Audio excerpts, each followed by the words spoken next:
All right, I think I jumped the gun on that switcheroo. I left out my entire 10-second countdown. Much love, brother Mad Pass. Good to see you, Miss Nancy, saved by Jesus. Good to see you as well. I have to miss the last few minutes of JT's show here. Man, it's such a good one too, and he was answering my question right there at the end. So, dang, hate I get to miss that, but I'll catch back up with him and I'll finish watching that. The last few minutes of that JT follows JC after this. Anyway, that said, welcome back, everyone. I am the Rev. For those of you that don't know me, I am the Rev, and this is Truth Unfiltered, and this is episode 3 of our Breaking Enoch series. Before we go back into the book of Enoch, I actually want to touch on some kind of sort of like the world events, similar to some of the stuff that JT was talking about earlier when it comes to Israel. Welcome, Dojo. Welcome, brother. Good to see you here. Good to see you. Miss Jenny, Layton, Tartarian Prepper. Hello. Good to see you all, for real. It is a blessing to have each and every one of you here with me. I know you guys probably get tired of me saying that to you guys all the time, but I mean it. I really do, and I wouldn't say it if I didn't mean it. And so it's a blessing to have you guys here. It's a blessing to be able to do this and be a part of this community and be loved and cherished the way I am. And it's something that I've always asked for. It's something that I've always wanted, something that I've prayed for, and I'm a firm believer God does answer prayers, even if they're not exactly the prayer we want. The answer we want, it's still an answer. That being said, when it comes to what we know and understand about Israel, there's a lot of misconceptions around it. I don't have to play the video. I'm sure most people that are watching my channel have already seen the Tucker Carlson and Ted Cruz interview. I know JT follows JC just earlier had it playing on his channel. But I know plenty of you guys have seen that, and everyone is aware. Everyone in the world really is aware of the nuances within the narrative of the Israelites and the Jews. It's a scary topic and a scary subject to delve into, especially once you get to the level that someone like JT has reached. When you've reached that large of a platform, you become more noticed. So little channels like myself don't get as much notice from the ones over there that everyone seems to be afraid of. But I'm not worried about it either way. At the end of the day, I know who I am. I know where I'm at. Even if the rest of the world doesn't, I'm okay with what I understand. Even if I'm not right, I'd rather be in the understanding of belief in right and wrong in the world around me that I'm in right now than what everyone else in society is telling me I should believe and won't. Good evening, Shiro. Good to see you. Good to see you. Miles, brother, good to see you, my man. Another note real quick. During my absence, I had several issues going on in my real life. Work, family, stuff like that. But also like my computer setup. I've got a messed up screen over here. My computer, I had to disassemble it and rebuild it, basically. Clean it up and stuff. But so I actually lost some stuff that was on my computer, like my Discord. I had to re-download it and whatnot. So I apologize, Brother Miles, not responding to you sooner. I wish I had seen that earlier, but yeah, now I got Discord back on my computer.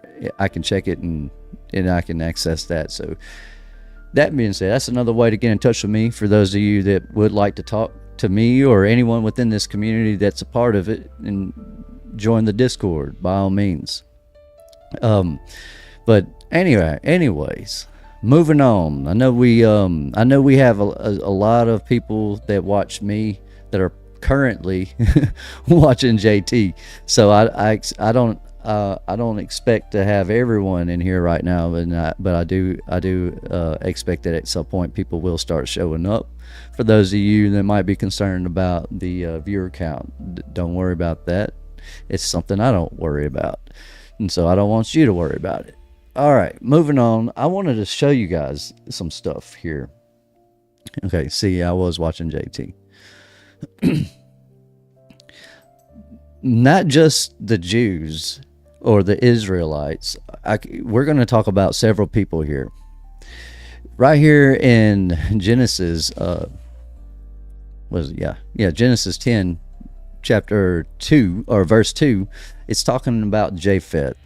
And Japheth has several sons, and those are Gomer, Magog, Madai, Jovan, Tubal, and Meshach, and Tiras. It specifically tells you that those are his sons, but it doesn't say it necessarily right there, but it does say it over here in Chronicles.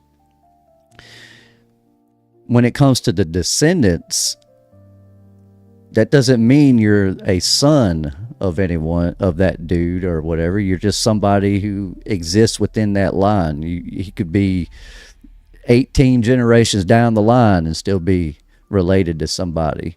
But that's what I wanted to make clear with this. When we see Ashkenaz, it doesn't mean that Ashkenaz is Gomer's son. He's just a descendant of Gomer. He's in that line. He's no more special necessarily than Rephath or Togarmah. But the reality is that these names get placed in here for our recognition, so that when people around you start claiming this and claiming that, you can go, wait a minute, I've read about those people and I know about those people, and what you're saying don't add up and align with what I'm reading. When we get on down into this chapter, you see the descendants of Ham, and the descendants, not the sons, the descendants: Cush, Egypt, Put, and Canaan. Now those are actually his sons. I don't know why I tried to point that out like that, but those are his sons. The descendants of Cush, Seba, and all of those, they may not necessarily all be directly Cush's sons or whatever, but that's not what's important here, and that's not what I'm trying to point out. What's important are these names. I want you to recognize these names, because I'm about to show you some stuff on some maps here that might clarify some stuff for you, at least get you guys more aligned with what I'm thinking. Whenever you guys are watching me, you can say, oh, this is where Rev's coming from. This is what Rev is thinking. This is how Rev came to that conclusion. Okay, so good evening, Brother Val. Good evening. Allison M., good to see you. Good to see all you guys. Man, what a blessing. All right, I see people are starting to show up. I guess JT must be about wrapping up or about done now, but okay, so keep these names in mind. Canaan. Now, there was another name that's not listed in here. It's Amorite. Amorite is a name of a people or a family. That family descends from Canaan, but they're not like there's not like nothing majorly special about them, so they don't get mentioned a whole lot other than up until we interact with them. But the Amorites, it's important for what I'm about to show you to understand that the Amorites and Canaan also both come from the line of Ham. Okay, now outside of that, you have up in this other area from Gomer, you have Ashkenaz. Okay, now I'm going to pull this up. This is a world map as they show it to us, and you notice how far away the south part of Africa is from Greenland, or even the north area. This is their stuff that they show us. This is the worldly map, whatever. And you see, what I'm wanting you to see is the layout of it. See how everything's spaced out. Notice how everything's spread the way it is, okay? Well, when we go into the Google Earth, all right, Let's zoom in here. So I'm over here. I was looking at something else there. Well, what I was looking at. Here we have Africa. Here's the southern part of Africa. The southern part of Africa brings you down here into Antarctica. However, it's really far away from the north, from where the supposed north is. By the way, see this line right here? I don't know if y'all can see that. You can actually zoom in on it. And there's a black hole or a black spot right here where this is. There's your mountain. But anyhow, what I'm pointing out here is that this is, I want you to see how they've designed the world that we believe is our world, like where things are and where things are located. The reason I'm pointing all this out is because the Bible tells us specific information sometimes so that we don't get deceived. It's not to cling to it. It's not to go, oh, I'm this and that, whatever. It's so that you can say, hey, I've heard that, I read that, and what you're saying don't match what I read. So you can question what you're being told rather than question what you're reading. And what I mean is that it'll say things like, there was this land at this specific spot, and to the north there's this other place, and then to the west there's this other place, and then the east a place, and to the south a place. In reality, for you to find the place you're talking about, it has to match what you've read. There has to be a place to the north that's named what that place to the north was named, to the place to the south. It has to have the same name. But if you're flipped around, then you're going to be confused. You go, well, wait a minute. Now, I don't know. You said this is up here, but yet this other place is up here. Now you might question what you're being shown or told.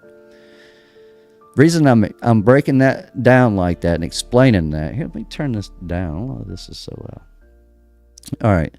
Is this right here? Okay. So this is the issue within the world today. This is what everybody's trying to use this to try to propel us into this World War III. They're trying to usher in the final war of Gog and Magog. But it's all because of this little bitty teeny tiny little place right here. This little bitty area. Now, see how big this is. Notice how big that is. Let's zoom out. Look how small it is compared to everything else around it. Now, this is the world that they give us. Now, we're going to switch screens here, and I'm going to pull up the actual map. At least, I believe it's the actual map. Where's my button at? Oh, there it is. All right, let me fix this. Boom, boom, boom. Now, someone, I think it was Miss Deanna, actually. Yeah, Miss Deanna the other night actually asked about this map. Let me pull this up. There we go. So, the moon map is actually just a colored moon. A picture of the moon colored is all that is. This is what you see when you have a full moon. This is what you would look at. This is what you would see when you look up. The only difference is it'll be flipped like that. At least in America or in the West, when you see the moon on a full moon, it's flipped like this. It's not this direction.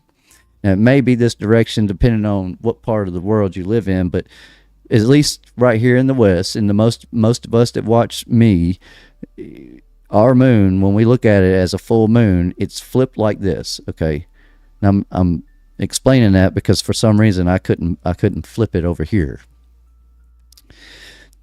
This blue area and this gray area are the same image, except that it's just not flipped around. The moon ain't flipped around. If you flip it around, it'll align perfectly with the blue image of this moon, of this map here.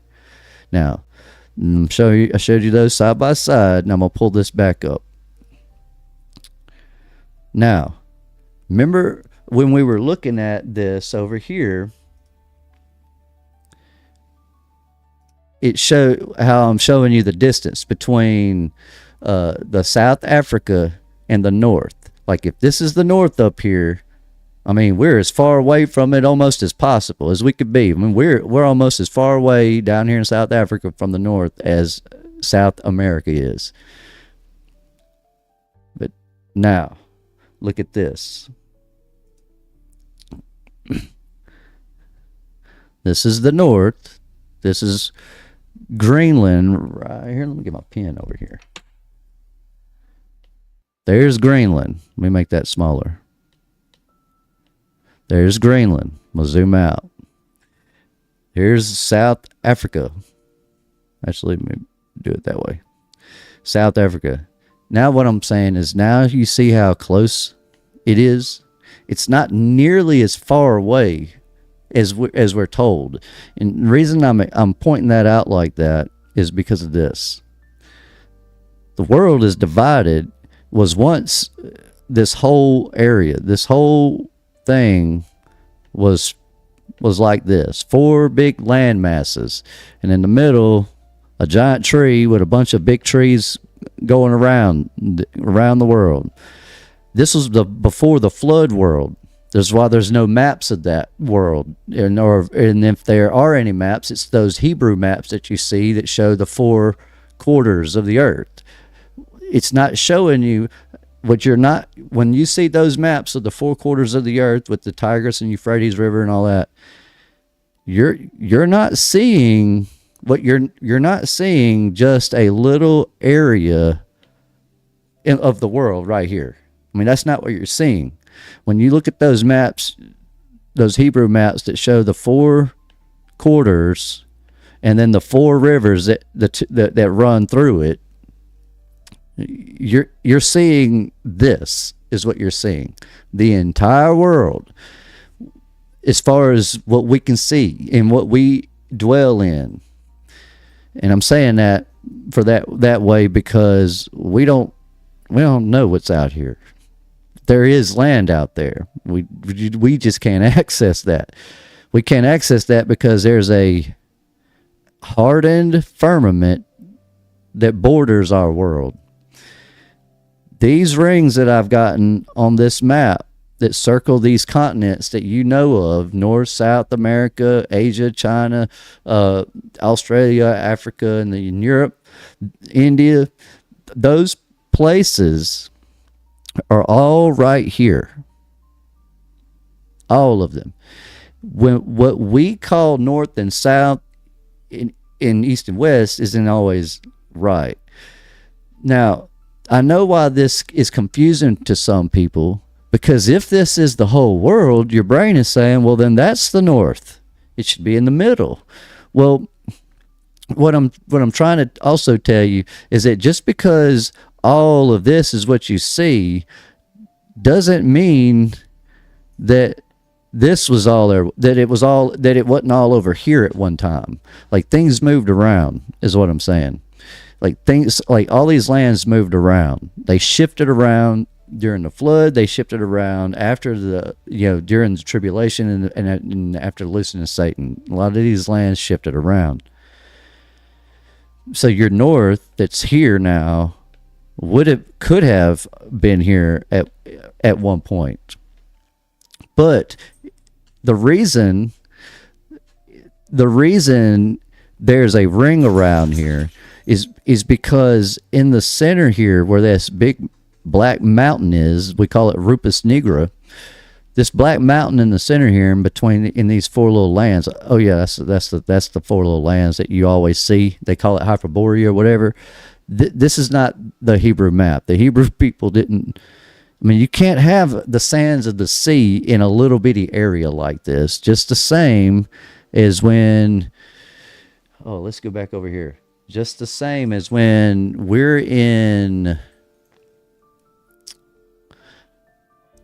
Israel. You can't have the sands of the sea in this little bitty area. You need way more land.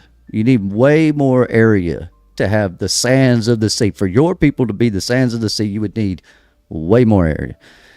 That's not enough area. This little area that we today call Israel is not enough land for my brain to say, oh, you could fit billions and billions and billions of people in that area. You just can't do that. You just cannot, or you couldn't even fit several billion people in there.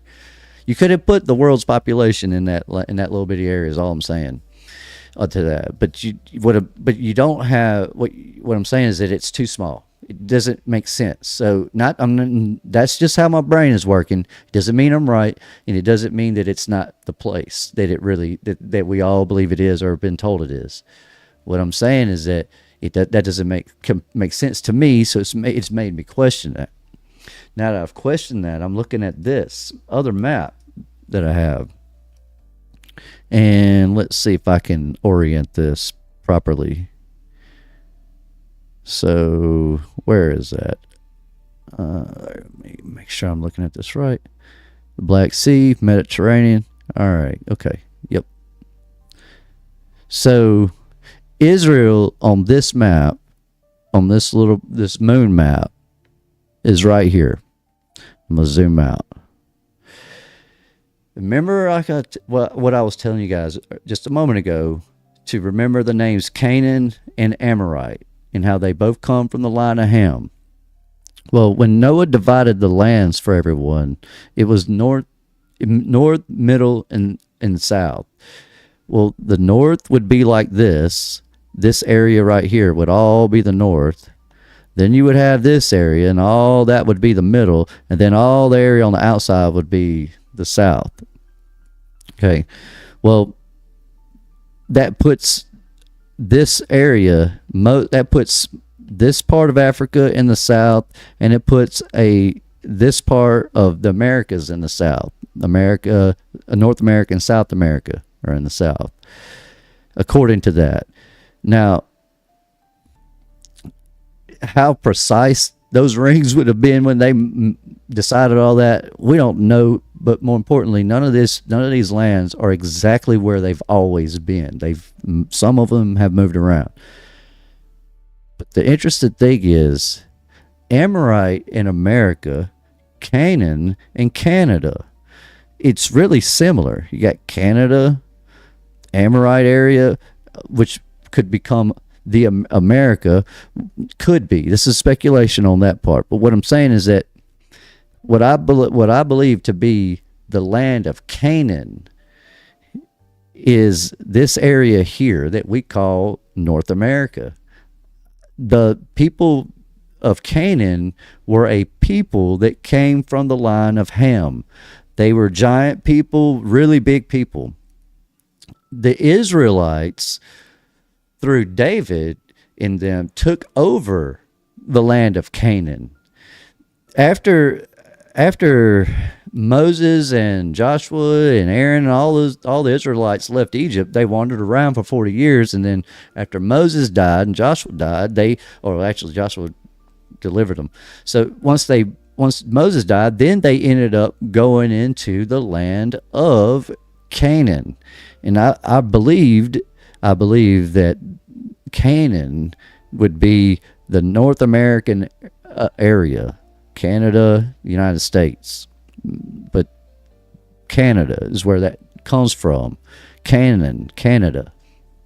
Well, looking at it like that, what that tells me is that Israel is not a place, it's a people. And just because they were there at one time doesn't mean they stayed there. They could have migrated way over here to this other place. Or it took them 40 years to go from Egypt to the land of Canaan. If you were having to traverse all this land and survive and dwell within a ruined world, I could understand why it would take you 40 years to get over there, especially if you're not in a huge hustle. But this makes way more sense that it would take 40 years to go from here to here than it would take to go from here to here. I mean, that doesn't make any sense at all to try to tell me that. And even if you disregarded this map and you look at this map, to go from Egypt right here, let's see, can you see me? There it is.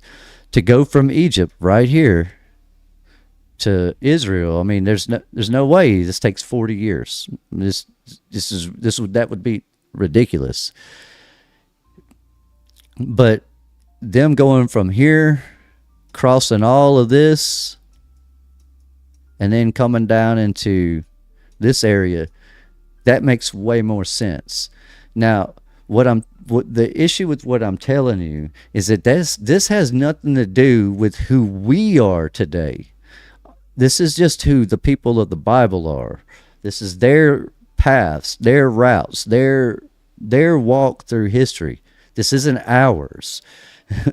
And so, regardless of where the Israelites end up, we're none of those people.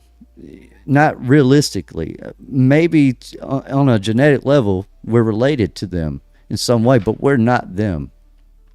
We're not those people. Just the same as we're not the 1700s people, and we're not the people from before the flood. We're our own people today, a separate people, separate from all the past BS. We're a totally different people today. Well, all right, so I'm showing you that, and so these people today over there in Israel believe that they are God's chosen people because they are Israelites, because they believe they have some claim to that noble title of being God's chosen people. They are a special people. And to that, I want to say to you and everyone, who do you think you are? Who do you think you are? What makes you, and I'm not just talking to Israel, I'm talking to literally everyone. What makes you better than anyone? What makes you better than me? What makes you better than the homeless guy that you passed today on the highway? What makes you any better than people that are struggling, a drug addict, a this or a that? What makes you better than these people? Is it your money? Is it your wealth? Is it how many little trinkets you have? Is it your worldly wealth that you've amassed over the years? What is it that makes you better than anyone else? The only reason to hold on to things like I'm an Israelite, or I'm a Frenchman, or I'm a German, or I'm Russian, or I'm Chinese, or I'm American, the only reason to hold on to those names and titles is to say I'm better than you. That's all that is. I'm better than you. But what makes me better than you? According to the scripture, according to Jesus, no one is good except the Father. So if no one is good except the Father, and you can't take your wealth into heaven or into the new world, you don't take it with you when you die. What makes you better than anyone? The Israelites believe they're better than everyone. And I'm not talking about the biblical Israelites. I'm talking about those fellas in Israel today. They believe they're better than everyone. They believe they're better than you. They believe they're better than me. They believe they're better than everyone. But I would dare you to ask a Russian if they think anyone's better than them, and they'll tell you the same thing. Nope. I'm Russian. Ain't nobody better than us. Go to England. Go to Australia. Go to Sydney, Australia, and ask someone in Sydney if any other country in the world or any people in the world are any better than them. Most of those people they're gonna stand by their country, their nation. In America, we stand by America. Ain't nobody better than America. That's because I'm American, and I can say that. And if I were Irish, I could say ain't no other country better than Ireland because I'm Irish. I could say that. But what ultimately and what truly makes me better than anyone? What makes you better than anyone? There's nothing that we could do on this earth that'll make any one of us any more special or any more deserving of God's love and God's grace and God's eternal salvation. There's nothing I can do in this lifetime that's going to propel me ahead of all of you. Now, I say that knowing that we do acquire some type of riches when we go to heaven or cross into this new world. What those riches are, I have a strong suspicion that they're nothing like the riches we're thinking about right now. They're not gold. It's not chunks and piles of gold coins. It's not jewelry. It's not jewels. It's not precious metals or stones or ornaments or statues. The wealth and the riches that we're going to acquire has nothing to do with that. That's a worldly thing, a man-made thing. We're not having those type of wealth and riches to look forward to. The wealth and riches that we have today, people believe that makes them better than anyone. Just to make my point even more clear, let's say you're walking down a busy New York City street and you're on the sidewalk and there's, 800,000 people walking around. And there's a homeless old beggar laying on the ground, holes in his shoes, toes sticking out.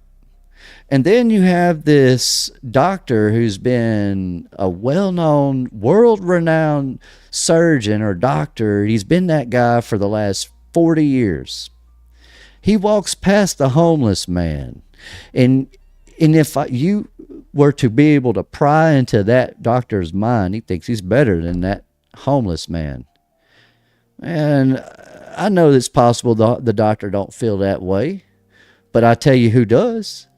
The other people who witness this. Not saying that people are watching people walk around like that, but let's say you notice a doctor walk past a homeless man. Your brain tells you the doctor's a better person than that homeless man.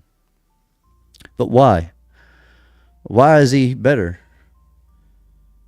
Why is the president of the United States better than me or you or a homeless man? And why is a doctor any better than that homeless man? Because he follows the rules, because he keeps a job, because he goes to these universities and pays these people all this money to learn this fake knowledge and stuff? Is it because you have more?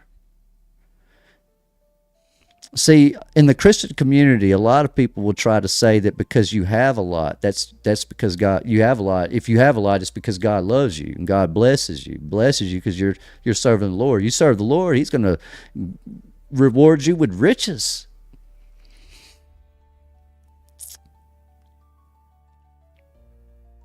I don't see God rewarding you with a large bank account. I don't see God rewarding people with that, with worldly riches. It doesn't make sense, but it doesn't say that. The Bible doesn't talk like that. It doesn't explain that. It doesn't express that. So when it comes to what we believe about who we are and who these people are over in Israel, those people believe they are who they are. They believe they're Israelites. Well, they were born in Israel. It's the land of Israel. Well, there's no land of Israel in the Bible necessarily, but there's a land of Canaan where Israel dwells. They build, you have Jerusalem is a city built within the land of Israel, which was once Canaan. Those people are not who they say they are, for one, but more importantly, they should all be ashamed of themselves. But just the same, almost everyone in the world should be ashamed of themselves, because who do you think you are? Why do all these people want to fight each other? They don't. I mean, you think 12-year-olds and 5-year-olds over in Russia are going to school, waking up every day thinking about how they're going to destroy America? It doesn't make any sense. It only makes sense that world leaders would do these things, and politicians, people who want to control the outcome of situations and control narratives and control beliefs, people who want to control you. They're the ones that want to do this, and the ones that you end up fighting, and the ones that end up doing the fighting and the killing and all that, they want to be those people deep down. I'm sure you can ask one of those B-2 fighter pilots, and they'll tell you, no, I love what I do. I love my job, and I don't want to do nothing else. Well, why do you love that job? Flying that plane, dropping them bombs. Why do you love that? Because it's fun? Because it pays well? You telling me you wouldn't take a promotion to the seat at the president's table? You know, you wouldn't take that promotion. You wouldn't accept being the leader of the free world. Most people probably would if you offered it to them, but a lot of people probably wouldn't. And those fighter pilots and those bomber pilots, they're just doing their job. It doesn't matter how many people they hurt. They're just doing their job. I'm obeying my authority. Who is your authority? Is it Israel? Or is it God? Or is it America? Or is it the president? Or is it your commander-in-chief? I mean, who is your authority? All these things that are going on in the world are done by people who think they have authority, and also by people who think others have authority. Ultimately, everyone wants that same authority. Everyone wants to be able to walk into any shopping center or mall or whatever and get whatever they want without question, without worry or thought.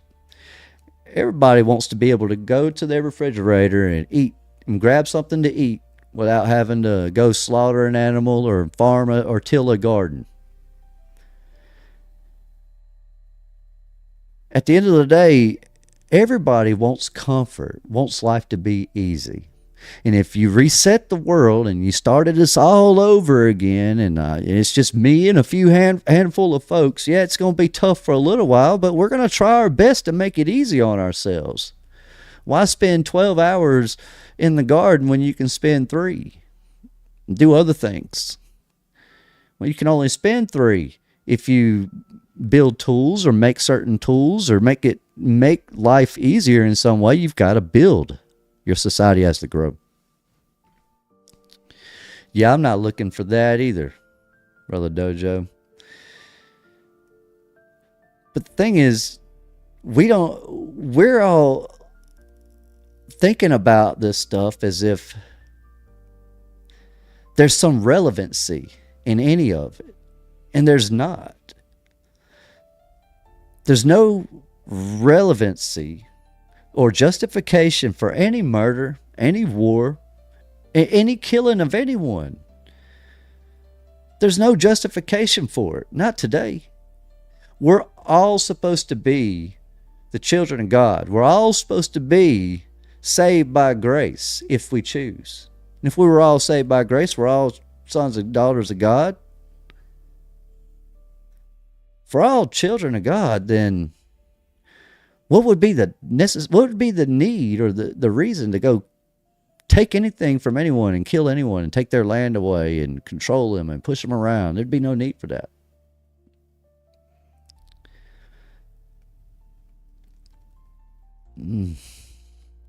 Sad thing is, there was a time where people thought like that, where it didn't matter who you are, where you come from. If you're Irish or Russian or Chinese or African or European or whatever, wouldn't matter. Didn't matter. You were all at one point, people were part of the kingdom of Christ, the millennial kingdom, as we call it.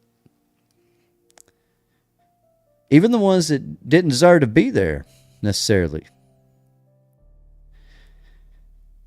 Then after that, you have us. We come after all of that. But those people aren't here anymore. The Israelite, the nations, the 12 tribes, We're all in some way descendants of all these people. But we're not those people. The descendants of Gomer were Ashkenaz. Why not just call them Gomer?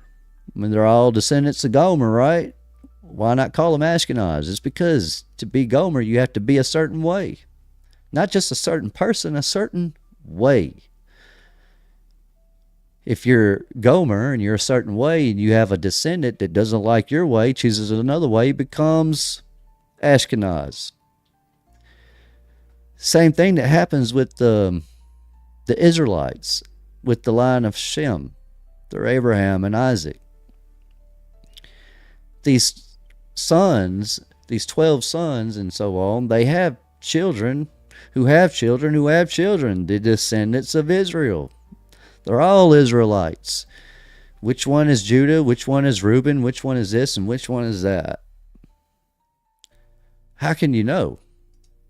How can you know without a birth record? Without birth records, you can't. Not really. Where is this thing? The Testament of the 12 Patriarchs. That's the Testament of Reuben. Actually, I gotta switch this around. Where am I at? Boom.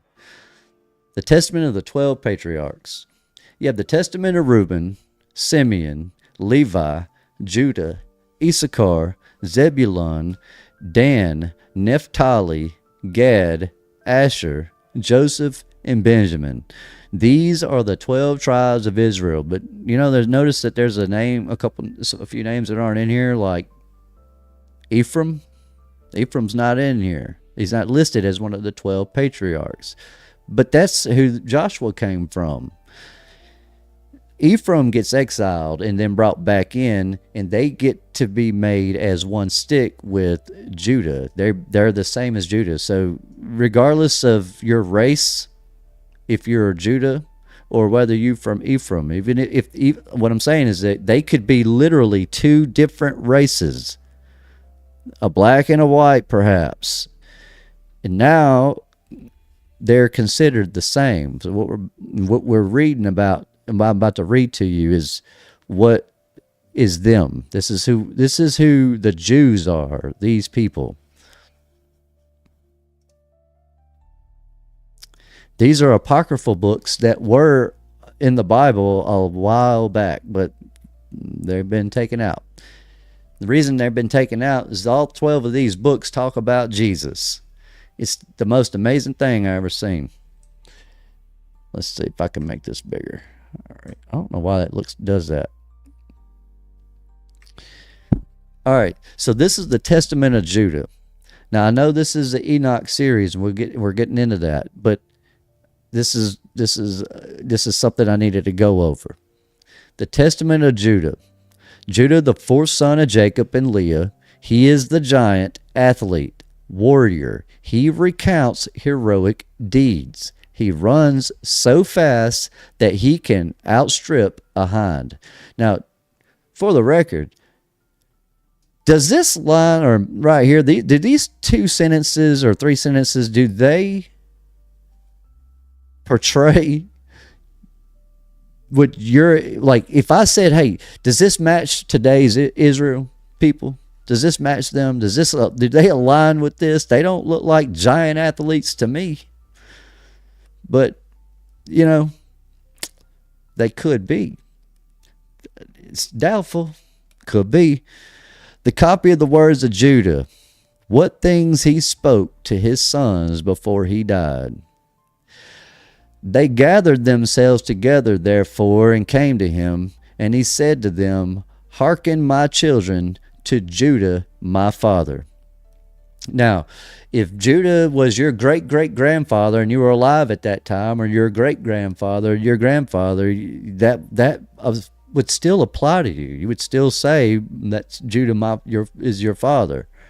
I was the fourth son born to my father Jacob and Leah. My mother named me Judah, saying, I give thanks to the Lord, because he hath given me a fourth son also.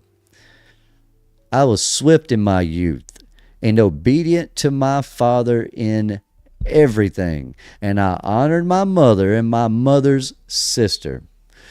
And it came to pass when I became a man that my father blessed me, saying, Thou shalt be a king, prospering in all things. And the Lord showed me favor in all my works, both in the field and in the house. Now, you know as well as I do, Judah himself literally did not ever become a king. Not like David or Saul or even Jesus. But that's telling you through his line, his descendants, there will be a king.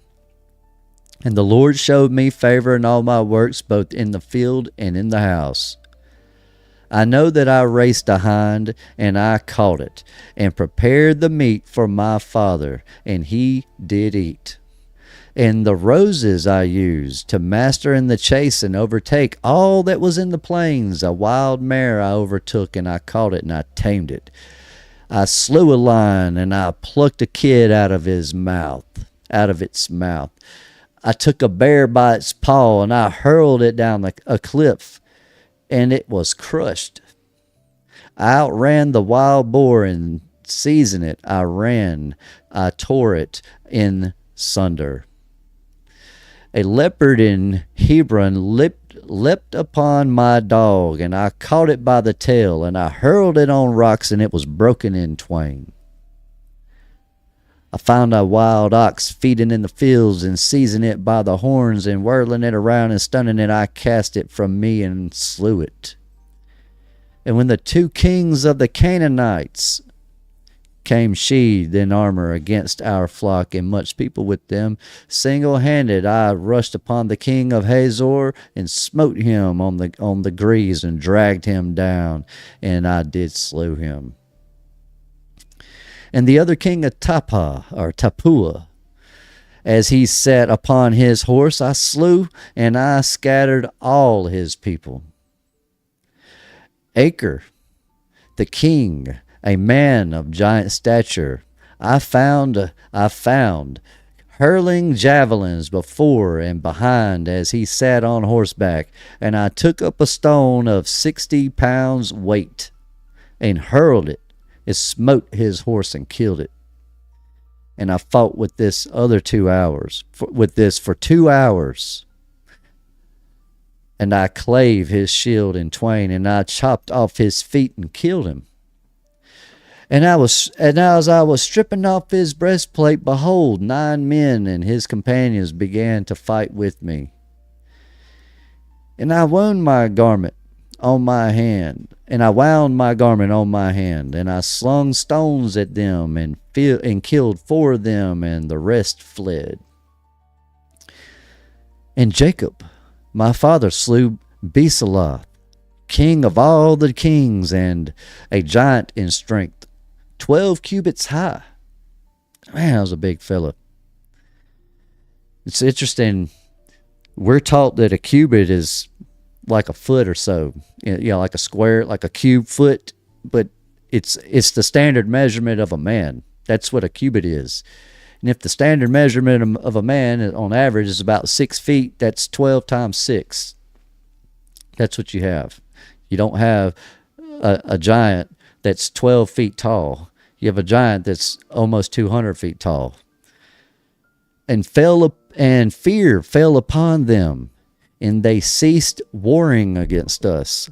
Therefore my father was free from anxiety in the wars, and when I was with my brethren. For he saw in a vision concerning me that an angel might follow me everywhere, that I should not be overcome.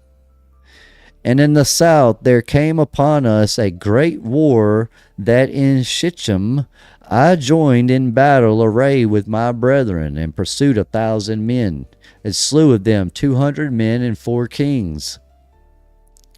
Now remember what I said the other day about these kings. These kings they're just heads of families. They're not kings over palaces and kingdoms necessarily. And I went upon the wall, and I slew 4 mighty men. And so we captured Hazor and took all the spoil, and the next day we departed to Ereton, a city strong and walled and inaccessible, threatening to us with death. But I and Gad approached on the east side of the city, and Reuben and Levi on the west. Let me make sure I'm reading this right. Yep. Oh. Did I go to? Where did I go? Well, I lost my spot. To the west. And they were upon the wall, thinking that we were alone, were drawn down against us. And so my brothers secretly climbed up on the wall, both sides by stakes, and entered the city, while the men knew it not. And we took it with the edge of the sword. And as for those who had taken refuge in the tower, we set fire to the tower and took it and them. And as we were departing, the men of Tapua seized our spoil, and seeing this, we fought with them. And when and we slew them all and recovered our spoil. And when I was at the waters of Kozeba, the men of Jobel came against us in battle. Now I want to be clear about something. This is the line of Judah. All the other Israelites are in Egypt, or still in. They're technically at this moment they're all in Egypt. That's right. Yeah, they're all in Egypt. But Judah isn't. Judah's not in Egypt. He's out in the wilds, running around doing whatever he wants to do, basically. But he's living free. He's an off-gridder, is what he is. And we fought them and routed them, and their allies from Shiloh we slew. And we did not leave them power to come in against us. And the men of Machir came upon us the 5th day to seize our spoil, and we attacked them and overcame them in fierce battle. For there was a host of mighty men amongst them, and we slew them before they had gone up the ascent. All this is in chapter 1. It's just 2 chapters, by the way. In chapter 1, it's just him giving you a recount of his life experiences, like events that took place and things that he partook in. Now, this is an interesting line. Verse 52, line 52, it says, I had much cattle, and I had for chief herdsman Iram the Adullamite. Now, I think I went over this, or maybe I was explaining this to someone else, but an Adullamite is it's like a derogatory term. So it's like trailer parks. There's nothing really wrong with them, but that's where, you'll get the term trailer park trash because they're living in the trailer park. But those people chose to be there, and they live in that way, and they end up being called that. But I'm not saying that everybody that lives in trailers is trailer trash. I just couldn't think of a better example. The point is, a Adullamite it's like a term. It's a derogatory term. Adulamites were people that didn't want to live in the city. They didn't want to partake in city life. They didn't want to have a job. They didn't want to go here. They didn't want to go there. Yes, I believe that was you and me, Mr. Dojo. But Adulamites are just random people. You could have been from any tribe or any bloodline. It doesn't matter. The Adulamites were the outcast of Egypt, basically. So Iram, the Adullamite, was an outcast of Egypt. He just wasn't socially accepted by the Egyptian authority or whatever, the Egyptian populace. But now, all I'm doing, I'm going to skip the rest of this on chapter 1. Y'all can read this if you'd like on your own. But chapter 1, he's just basically he's giving a recount of his life. This is where it gets really interesting, because chapter 2 is very similar. No matter which patriarch you read, they're all very similar when it comes to this part right here. Judah describes some archaeological findings, a city with walls of iron and gates of brass. He has an encounter with an adventurer or adventurers. And 18 years my father abode in peace with his brother Esau, and his sons with us. After that we came to Mesopotamia from Laban. And when 18 years were fulfilled in the 40th year of my life, Esau, the brother of my father, that'd be Uncle Esau, the brother of my father, came upon us with a mighty and strong people. And Jacob smote Esau with an arrow, and he was taken up wounded on Mount Seir. And as he went, he died, and Ananiram.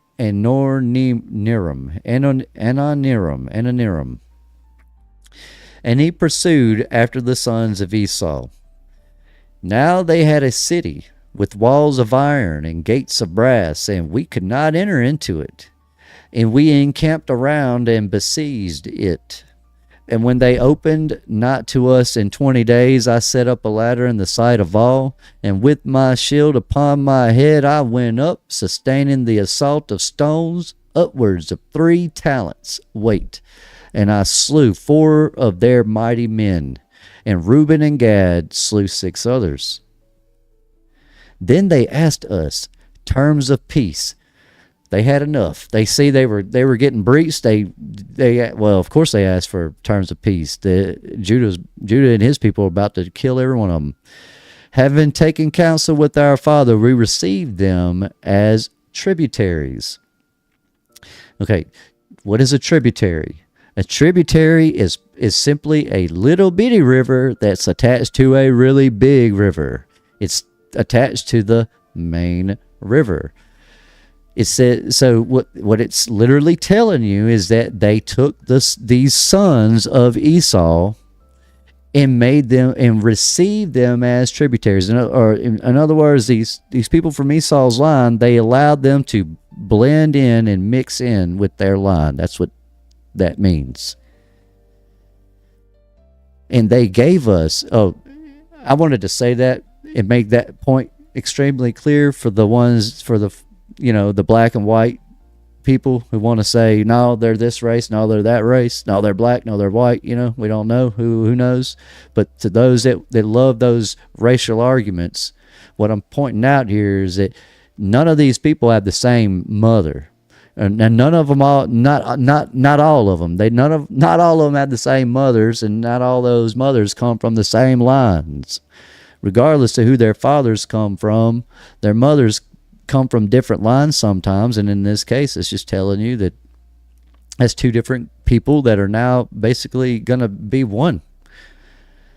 And they gave us 500 cores of wheat, 500 baths of oil, 500 measures of wine until the famine when we went down into Egypt. And after these things, my son Er took a wife Tamar from Mesopotamia, a daughter of Aram. Now Er was wicked, and he was in need concerning Tamar, because she was not of the land of Canaan. And on the 3rd night an angel of the Lord smote him, and he had not known her according to the evil craftiness of his mother, for he did not wish to have children by her. In the days of the wedding feast, I gave Onan to her in marriage, and he also in wickedness knew her not, though he spent with her a year. The wickedness is that he didn't have sex with her. He didn't sleep with her. And that meant he was wicked. And when I threatened him, he went into her. After a year, he finally has to get on to him, and he finally does it. But he spilled the seed on the ground, according to the command of his mother. And he also died through wickedness. And I wished to give Shelah also to her, but his mother did not permit it, for she wrought evil against Tamar, because she was not the daughters of Canaan. Why is that so important to them, to have the daughters of Canaan? They're not even from that line. They're supposed to be Shemites. They're supposed to be from Jacob. They're supposed to be Judah. They're supposed to be Israelites. So why does that matter? Well, they like them. They like them, and they all kind of look alike. They're very similar in the way they look. That's why it's the only thing that makes sense to me, but why else? I guess they just love those women there. But regardless, That's just a thought I had. She was not the daughters of Canaan, as she also was herself. And I knew that the race of the Canaanites was wicked, but the impulse of youth blinded my mind. And when I saw her pouring out wine, owing to the intoxications of wine, I was deceived, and took her, although my father had not counseled it. And while I was away, she went and took for Sheol a wife from Canaan. And when I knew what she had done, I cursed her in the anguish of my soul. And she also died through her wickedness, together with her sons. And after these things, while Tamar was a widow, she heard 2 years that I was going up to shear my sheep, and adorn herself in bridal array, and sat in the city Enam by the gate. For it was a law of the Amorites that she who was about to marry should sit in fornication 7 days by the gate. Therefore be drunk with wine. I did not recognize her, and her beauty deceived me through the fashion of her adorning. And I turned aside to her, and I said, let me go unto thee. Now, I'm reading all this, so when we get back over into that part of it, we'll have a better understanding of how to see through these people's eyes. Like, what's going on? Like, what's their mindset? What's their temperament like? Not everybody has the same thing, Oh my goodness, Mad Packs. Yeah. Goodness, yeah. So that's what's so aggravating, taking them out, because there's no quick going out, use the restroom, and come right back in. It takes them until it's almost time to come in for them to finally find a place to poo. I just noticed that, but yeah, that just reminded me of my own dogs. They're like that. They take forever to use the restroom, but not all dogs are like that. Just like not all men have the same convictions. Not everybody has the same vices, so to speak. And when I called her, I heard also the secret words. Wait a minute. Oh, I think I skipped ahead. And when she said, what wilt thou give me? And I gave her my staff and my girdle and the diadem of my kingdom in pledge. And I went into her, and she conceived. And not knowing what I had done, I wished to slay her. But she privately sent me pledges, and put me to shame. And when I called her, I heard also the secret words which I spoke when lying with her in my drunkenness. And I could not slay her, because it was from the Lord. For I said, lest haply she did it in subtlety, having received the pledge from another woman. But I came, actually this does have 3 chapters. But I came not again near her while I lived, because I had done this abomination in all Israel. Moreover, they who were in the city said there was no harlot in the gate, because she came from another place and sat for a while in the gate. And I thought no one knew that I had gone in unto her. And after this, we came into Egypt to Joseph because of the famine. And I was 46 years old, 73 years lived I in Egypt. So all those battles and everything. So like what I'm saying is, like, when we're reading the actual Bible, it really looks like there's nothing going on with these people, because it doesn't really tell you much about them. It just kind of gives you a little bit. But this is why these books are taken out, because it builds context to what you're reading and who you're reading about. Let me make sure I'm reading what I wanted to actually read to you guys. Not all of these are the same length. I guess I had read another one, and I thought it was that way. Yeah, actually, okay. Visions, I guess another. All right, so, actually, I didn't realize this was that long. There's 4 chapters. It's 5 chapters. So 5 chapters. 4. That's chapter 4. We were just on chapter. All right, yeah. So I was 46 years old. So I gotta make sure I'm reading exactly what I wanted to read to you guys. But so far, all he's just telling you, he's just giving you his life journey. He's leading you to, from where he was to where he ended up, but right before he died. This is like their testament, what he's leaving this to his sons and his family. All right, hold on. Where is that part I wanted to read? I told you this stuff talks about Jesus. All right. Judah makes a vivid simile concerning tyranny and a dire prophecy concerning the morals of his listeners. And make sure again. Sorry, guys. I really wasn't trying to. I didn't think there were 4 chapters. I don't know. And now, my children, I command you, love Levi, that ye may abide, and exalt not yourselves against him, lest ye be utterly destroyed. For to me the Lord gave the kingdom, and to him the priesthood, and he set the kingdom beneath the priesthood. To me he gave the things upon the earth, to him the things of heaven.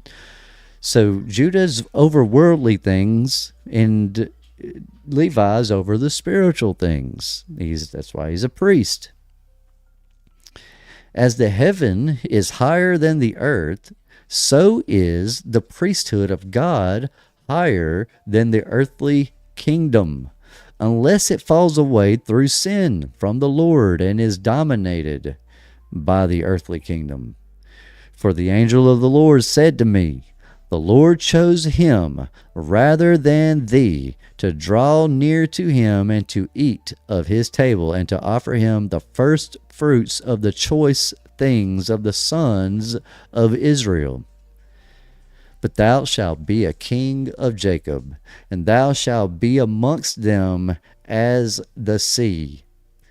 For as the sea, just and unjust are tossed about, some taken into captivity, while some are enriched, so also shall every race of men be in thee. Some shall be impoverished, being taken captive, and others grow rich by plundering and the possessions of others. For the kings shall be as sea monsters.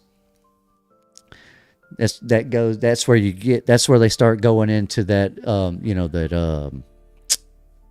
the law of the sea. You have the law of the land, law of the sea. It's maritime law. That's where that will lead you to when you start looking into sea monsters. They shall swallow men like fishes. The sons and daughters of freemen shall they enslave. Houses, lands, flocks, money shall they plunder. And with the flesh of many shall they wrongfully feed the ravens and the cranes, and they shall advance in evil, in covetousness uplifted. And there shall be false prophets like tempest, and they shall persecute all righteous men. Now, when you're reading this, this really does sound like those small hat folks. It sounds a lot like them. I mean, they're kind of mimicking a lot of what these people are, what this is saying. It's almost kind of like this is where they got the idea to be the way they are, was from this. The issue is that these people aren't today's people. These are people from the past. And the Lord shall bring upon them divisions, one against another, and there shall be continual wars in Israel. And among men of another race shall my kingdom be brought to an end. And there shall be continual wars in Israel. And what that's really saying is that there will be wars amongst the people. They will war against each other, not this bordered out land and this bordered out land fighting, the people from these places fighting each other. This is within fighting is what that's talking about. And among men of another race shall my kingdom Men from another race shall my kingdom be brought to an end, until the salvation of Israel shall come, until the appearing of the God of righteousness, that Jacob and all the Gentiles may rest in peace. And he shall guard the might of my kingdom forever, and the Lord aware to me with an oath made. Yeah, I think that's supposed to say made. And the Lord made aware to me with an oath that he would not destroy the kingdom from my seed forever. Now I have much grief, my children, because of your lewdness and witchcrafts and idolatries, which ye shall practice against the kingdom, following them that have familiar spirits, diviners and demons of error. Ye shall make your daughters singing girls and harlots, and ye shall mingle in the abominations of the Gentiles. For which things sake the Lord shall bring upon you famine and pestilence, death and the sword, beleaguering by enemies, and revilings of friends, and slaughter of children, the rape of wives, and the plundering of possessions, the burning of the temple of God, the laying waste of the land, and the enslavement of yourselves among the Gentiles, not by the Gentiles, among them. And they shall make some of you eunuchs for their wives. Do y'all know what a eunuch is? All right, so y'all like this. How's that? How do they spell that again? Where am I?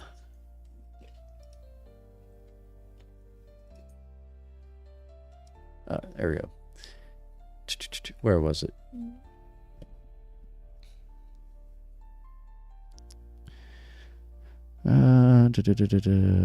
Oh yeah, here it is. So it makes it end. You found this. Eunuchs. All right. Define eunuchs. Eunuch. A man who has been castrated, especially in the past. One employed to guard the women's living areas in an Asian court. So what this is saying, and they shall make some of you eunuchs for their wives. Some of the people from the line of Judah will end up being like in those positions. And you'll see that in places like in Rome. I mean, even well, yeah, it happens. It's a way to protect the wives, I guess. Basically, of your captors from you sleeping with them. We'll just castrate you. Now go take care of the women. Now the women have strength through you. Until the Lord visits you, when with perfect heart ye repent and walk in all his commandments, and he bring you up from captivity among the Gentiles. And after these things shall a star arise to you from Jacob in peace. A man shall arise from my seed like the Son of righteousness, walking with the sons of men in meekness and righteousness, and no sin shall be found in him. Now, this was an Old Testament book. This wasn't a New Testament book. This was an Old Testament book. Yep, eunuch, snip, snip. Man, I'd hate that. I'd hate to be that. But that's like, but to give you an idea, that's the Sullied, the Unsullied. If you ever seen Game of Thrones, the Unsullied, they were eunuchs. Okay, so all right, it says, where was I? And no sin shall be found in him. Now, who else could that be? I mean, who else could that be? And the heavens shall be opened unto him to pour out the Spirit, even the blessing of the Holy Father. And he shall pour out the Spirit of grace upon you. And you shall be unto him sons in truth, and ye shall walk in his commandments first and last. Then shall the scepter of my kingdom shine forth, and from your root shall arise a stem, and from it shall grow a rod of righteousness to the Gentiles, to judge and to save all that call upon the Lord. And after these things shall Abraham and Isaac and Jacob arise unto life, and I and my brethren shall be chiefs of the tribes of Israel. Scott was just talking about that. Truth Unfiltered says Miss Trish Clark. That's awesome. That is awesome. I love that, because that's a divine thing that happens, I believe. You ever notice that? You'll be thinking about something or looking into something, and then somebody else that you look up to or understand or trust, they're also doing that as well, looking at the same thing, reading the same thing. To me, that's a divine thing that happens, and it seems to happen within our community quite a bit. I've noticed that if I don't talk about something that I wanted to, JT's talking about it, and if JT's not talking about something, I'm talking about it, or Jason Jack's talking about it, or Colty Khan is talking about it. I think Colty Khan is going to be an excellent teacher. Well, he's already one. He's already a good teacher. But man, he is a wise young man. It is impressive. But this is why this is taken out, and this is why this is removed, because this directly tells you what's going to happen. It tells you what led to where they're at, what type of people they are, and what would end up happening to them. It says, and after these things shall Abraham and Isaac and Jacob arise unto life, and I and my brethren shall be chiefs of the tribes of Israel. Levi first, I the second, Joseph third, Benjamin fourth, Simeon fifth, Issachar sixth, and so all in order.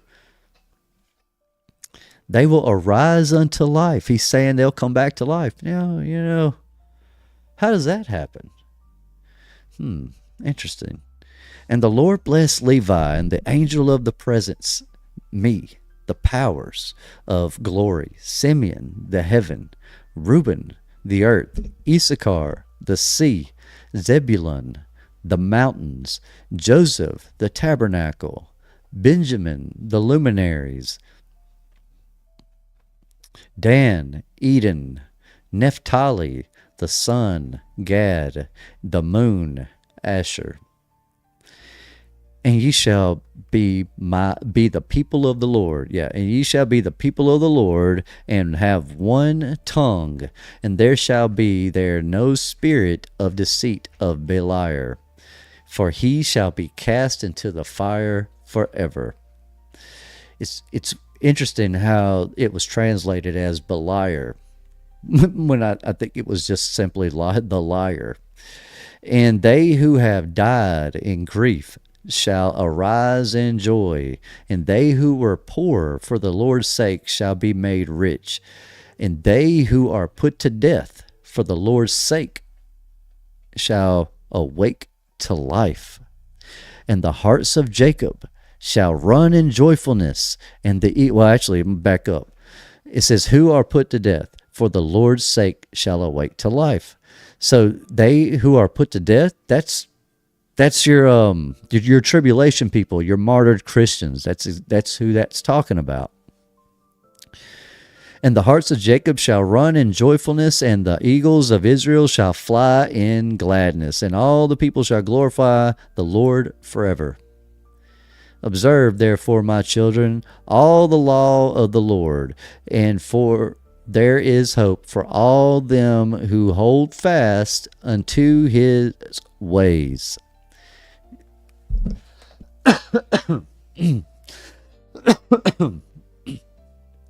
Excuse me.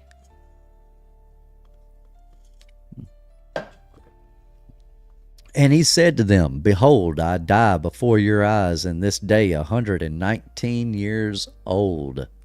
119 years old. He was still in Egypt. He had made it to Egypt when he was 70, and he lives there for about 40 years in Egypt. That's essentially their generational links. Let no one bury me in costly apparel, nor tear open my bowels, for this shall they who are kings do, and carry me up to Hebron with you. And Judah, when he had said these things, fell asleep, and his sons did according to all whatsoever he commanded them, and they buried him in Hebron with his fathers. And then he knows he's dying, and he does die, but he's also said he's coming back to life. Well, yeah, he does. I don't think he comes back when he thinks he comes back, though. I don't believe that none of these people got resurrected during the tribulation.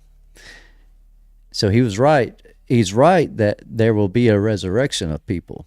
Those who die for his name's sake will be brought back to life. But you notice how earlier he said, as we go on up, he was saying that him and his father, Jacob, would come back to life. Well, I don't doubt that. I have no reason to deny that or doubt that. But the issue with it is that he doesn't come back when we think he does. Or when he thinks he does. He thinks he's going to come back at the same time as the last generation. Because as far as they know, when the Son of God comes, when the Messiah comes, that is supposed to be the last generation. At least in their mind and understanding of it. What they're not realizing is that's just simply a judgment on a particular group of people. That's a generational thing. However, these people that we were just reading about, the people in Judah's day, during that 119 years that he lived, none of those people were Jesus' generation. But I believe they get a second chance. I believe they do come back. I believe they do. But regardless of that, they know about Jesus even before Jesus, even without the Bible and all of this. They know about it beforehand. How? Because of all the prophecies of Enoch, because of what we're reading about right here. Now, before I go on into that, we got about 30 minutes or so, maybe a little bit longer. Let me make sure I haven't missed anything too crazy important that I need to address. So I'm going to scroll back up. All right. I feel like we're all on board here. We're all on the same page, and doesn't look like anything too major. All right. So all that looks good. Awesome. You guys are awesome. Amazing. Okay. So we left off at chapter 11. We're picking back up at chapter 12, and Enoch says, before these things, Enoch was hidden, and no one of the children of men knew where he was hidden, and where he abode, and what had become of him. And his activities had to do with the watchers, and his days were with the holy ones. And I, Enoch, was blessing the Lord of majesty and the King of the ages, and lo, the watchers called me, Enoch the scribe, and said to me, Enoch, thou scribe of righteousness, go declare to the watchers of the heavens who have left the high heaven, the holy eternal place, and defiled themselves with women, and have done as the children of earth do, and have taken unto themselves wives. Ye have wrought great destruction on the earth, and ye shall have no peace nor forgiveness of sin. And in as much as they delight themselves in their children, the murder of their beloved ones shall they see, and over the destruction of their children shall they lament, and shall make supplication unto eternity. But mercy and peace shall not attain. And Enoch went and said, Azazel, thou shalt have no peace. A severe sentence has gone forth against thee to put thee in bonds, and thou shalt not have toleration nor request granted to thee, because of the unrighteousness of that thou hast taught, and because of all the works of godlessness and unrighteousness and sin which thou hast shown men. Then I went and spoke to them all together, and they were all afraid, and fear and trembling seized them. Did you imagine that? Enoch's just a man, like you and me, just a man. Maybe a better man than you and me, but still just a man. And these angels that have fallen are trembling at his presence.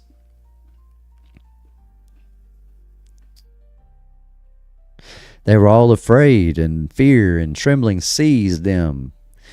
And they besought me to draw up a petition for them, that they might find forgiveness, and to read their petition in the presence of the Lord of heaven. For from thenceforward they could not speak with him, nor lift up their eyes to heaven, for shame of their sins for which they had been condemned.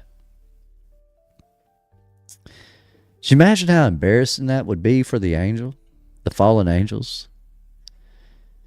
You imagine how disappointed God is in them, but just imagine how embarrassing that would be for them. They're supposed to be in heaven, supposed to be superior to us in some way or form. And yet now they're supposed to be our teachers and our guides. But instead, they're looking to Enoch to guide them, to help them. A man. A great man, but still just a man. It says, Then I wrote out their petition for shame of their sins for which they had been condemned. Then I wrote out their petition and the prayer in regard to their spirits and their deeds individually, and in regard to their request that they should have forgiveness and length.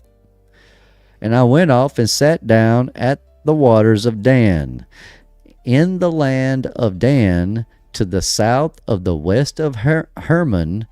I read their petition till I fell asleep. And behold, a dream came to me, and visions fell down upon me, and I saw visions of chastisement. And a voice came biting to me, biting me, to tell it to the sons of heaven, and I reprimanded them.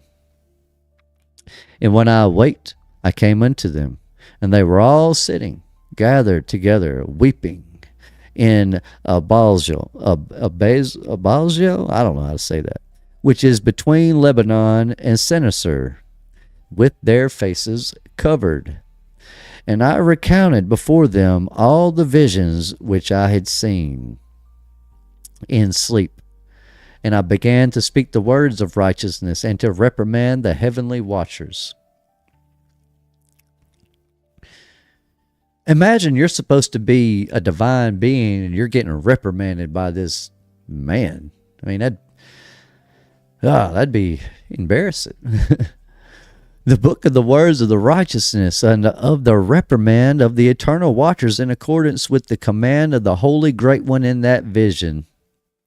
I saw in my sleep what I will now say with the tongue of flesh, with the breath of my mouth, with which the Great One has given to men. I saw in my sleep what I will now say with a tongue of flesh, and with the breath of my mouth. Out of my mouth I'll speak these words, which the Great One has given to men. Not me, but to men, to converse therewith, and understand with the heart. He's talking about everybody can do what he's doing. As he has created and given to man the power of understanding, the word of wisdom, so hath he created me also, and given me the power of reprimanding the watchers, the children of heaven. I wrote out your petition, and in my vision it appeared thus, that your petition will not be granted unto you throughout all the days of eternity. And that judgment has been finally passed upon you. Yea, your petition will not be granted unto you. And from henceforth you shall not ascend into heaven unto all eternity. And in bonds of the earth the decree has gone forth to bind you for all the days of the world. And that previously you shall have seen the destruction of your beloved sons, and ye shall have no pleasure in them. Notice it says beloved sons. The giants were their sons as well. Not all. I mean, all the Nephilim were not all just crazy giant titans. Some of them, they were just they were all varying in sizes and in what they looked like too as well. But those angels did love their kids. They did love them just the same as they probably did love their wives. But it doesn't matter. They weren't supposed to do any of that, regardless of how much they loved them. But what that tells me is that the giants wouldn't have been just dumb, moronic, bumbling buffoons. They would have been smart and intellectual beings. They would have been very intelligent beings. Regardless of how evil and wicked they might have been to you and me, they would have been intelligent beings, and they would have been taught a thing or two. They probably would have known more about this world and the spirit realm and all that than the average person during their day. Especially with their fathers being the angels. Let's see, where was I? Beloved sons, and ye shall have no pleasure in them, but they shall fall before you by the sword. And your petition on their behalf shall not be granted, nor yet on your own, even though you weep and pray and speak all the words contained in the writings which I have written. And the vision was shown to me, thus, behold, in the vision clouds invited me, and a mist summoned me. And the course of the stars and the lightnings sped and hastened me. He's like moving really fast now. He's being pulled.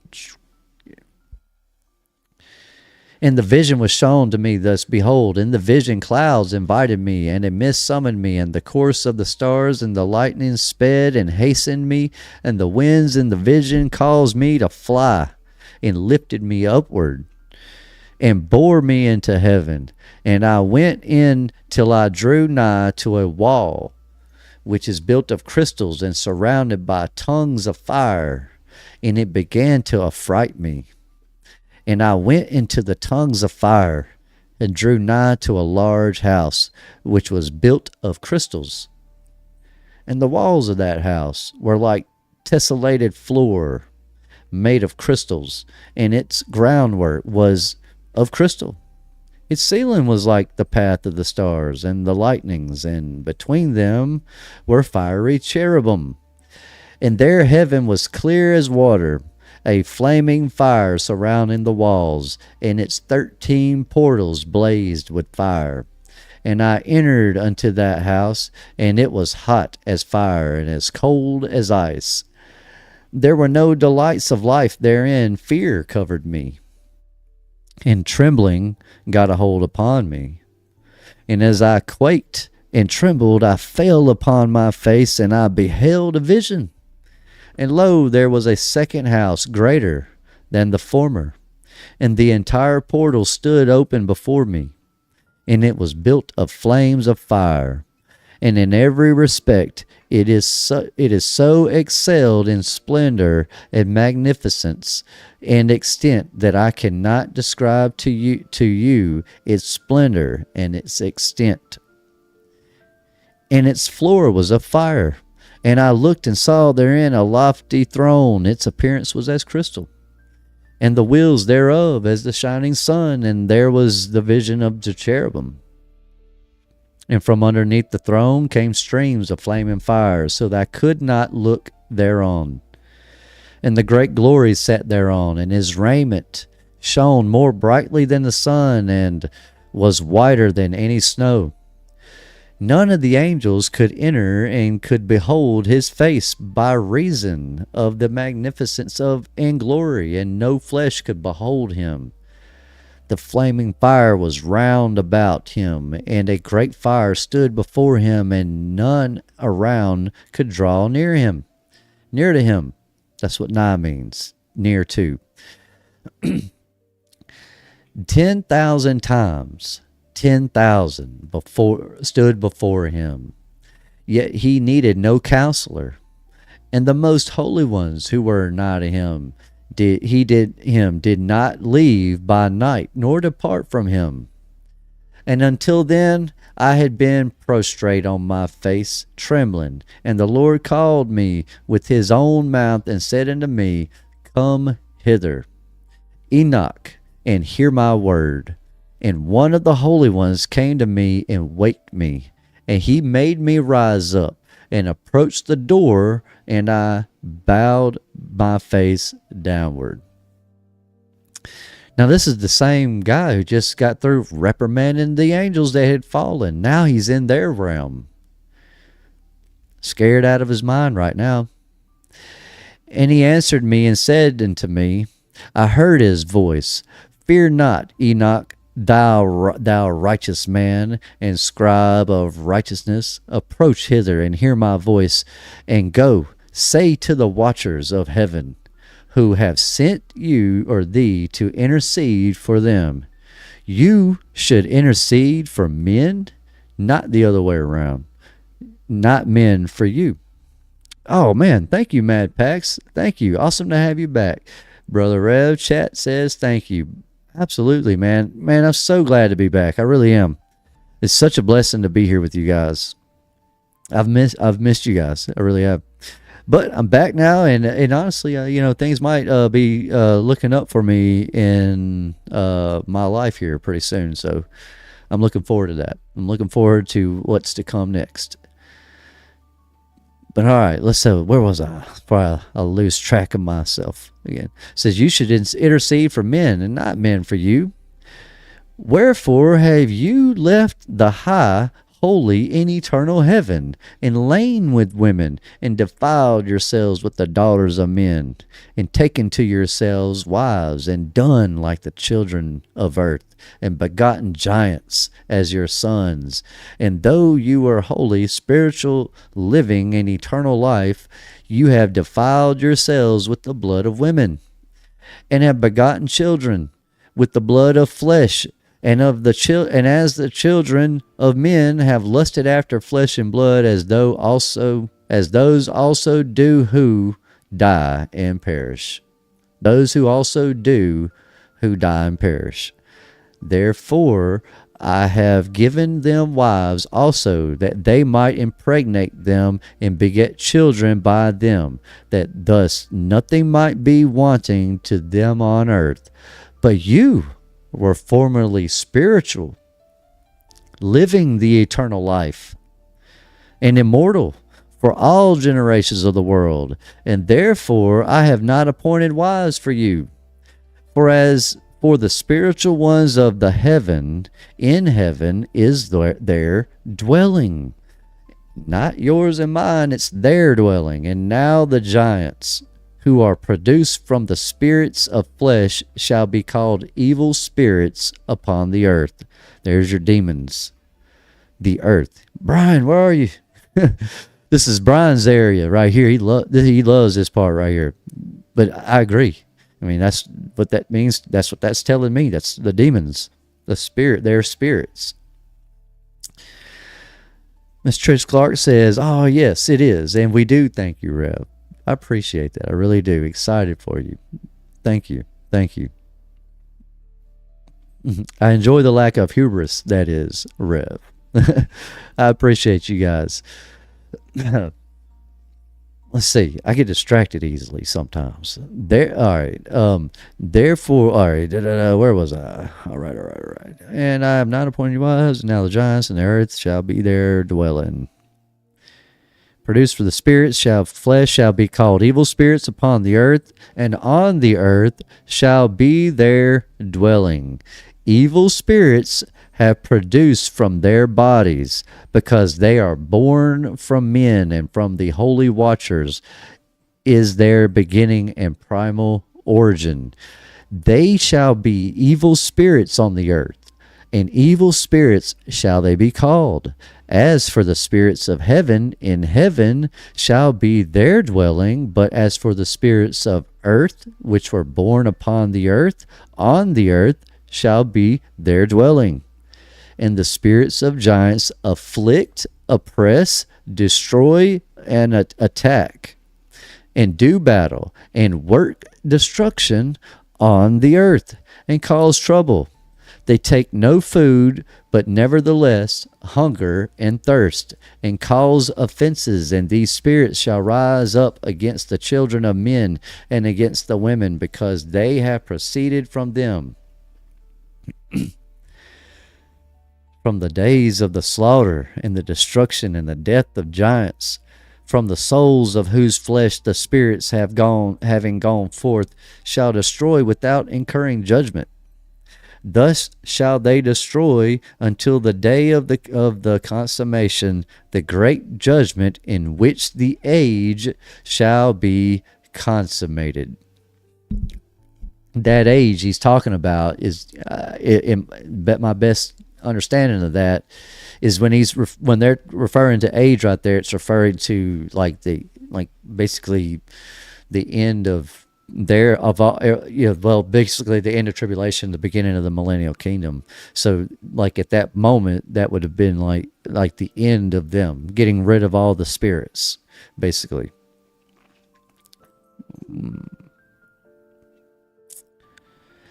I don't know if they get rid of them though. They're supposed to be here forever. But it says, from the days of the slaughter and destruction and death of the giants, from the souls of whose flesh the spirits, having gone forth, shall destroy without incurring judgment. Thus shall they destroy until the day of the consummation, the great judgment in which the age shall be consummated. Over the watchers and the godless, yea, shall be wholly consummated. And now, as to the watchers who have sent thee to intercede for them who had been aforetime in heaven, say to them, you have been in heaven, but all the mysteries had not yet been revealed to you, and you knew worthless ones. And these in the hardness of your hearts you have made known to the women, and through these mysteries women and men work much evil on the earth. Say to them, therefore, you have no peace. No peace. Man, that's a terrible. We don't really have much peace today, but can't wait till those days when we do. And they took and brought me to a place in which those who were there were like flaming fire. And when they wished, they appeared as men. See, they can kind of go in between like forms. Like they can come to you as a man, but they can also come to you in other forms. It's like as it just says right there. When they wished, they appeared as men. And they brought me to the place of darkness and to a mountain, the point of whose summit reached to the heaven. And I saw the places of the luminaries and the treasures of the stars and of the thunder, and in the uttermost depths where were a fiery bow and arrows, and their quiver, a fiery sword, and all the lightnings. And they took me to the living waters, and to the fire of the west, which receives every setting sun.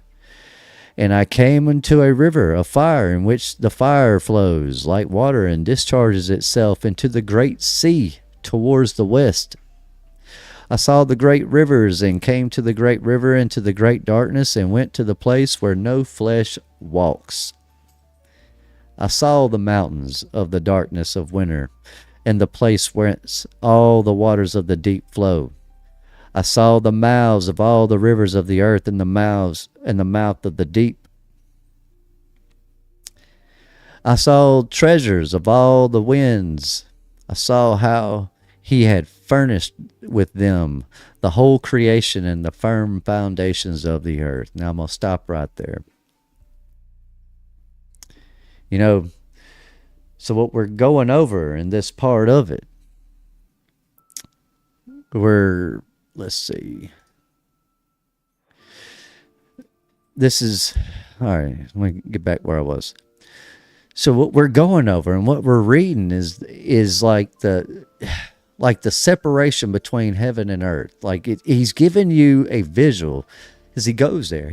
He's in a physical form, but he's still in heaven. But that's I guess that's what I was thinking about when I asked JT that question on his question and answer thing. When we go to heaven and we're in the spirit realm, your flesh is still here on earth, but you feel like you are still in your flesh, like you would still feel alive. Is what I think really takes place if you go there. But if anything, this should make clear one thing for certain.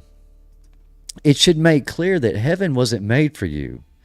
Neither was hell. Heaven or hell was not made for us. It's not. We were not supposed to have to die. We were not supposed to die, and we were not supposed to. Some of us weren't even necessarily supposed to be here. It's a miracle that we're here. But we are here.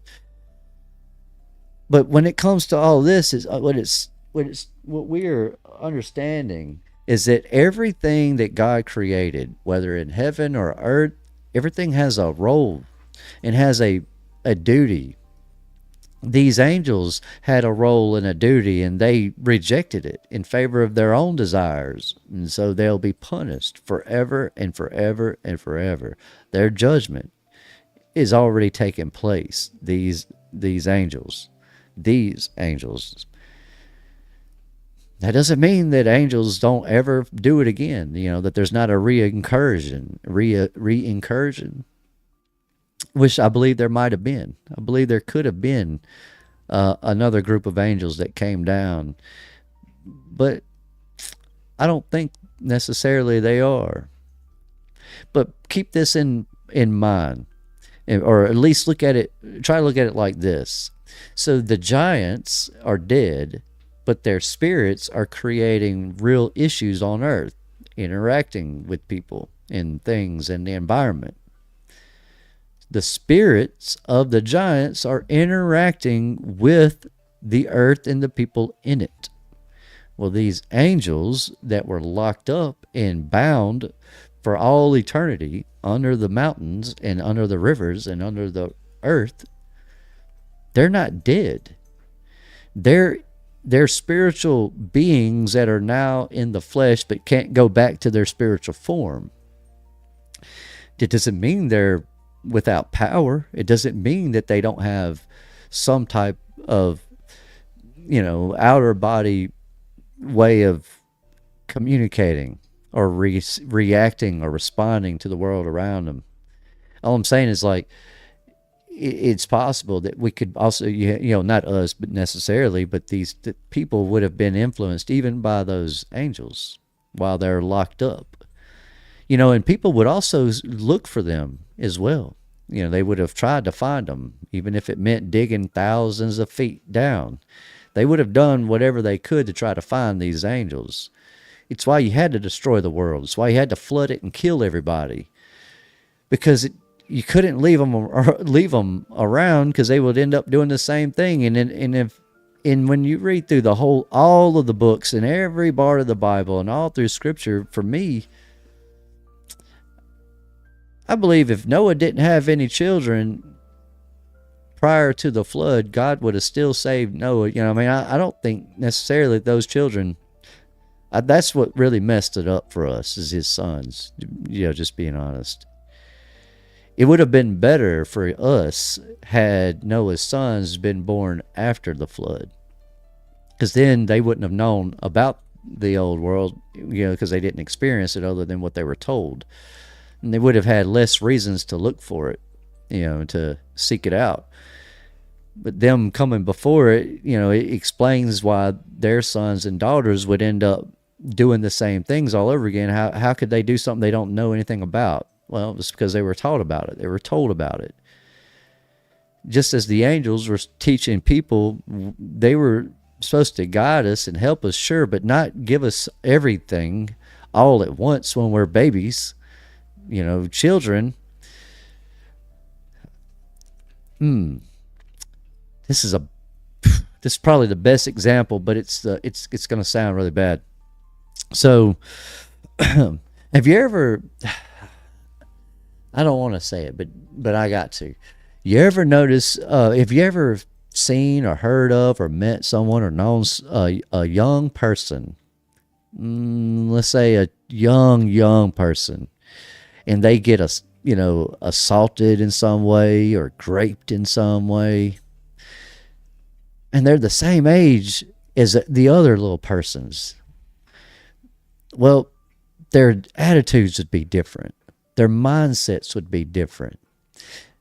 Is it because they were raped or assaulted, or is it because they're now aware of what sex is?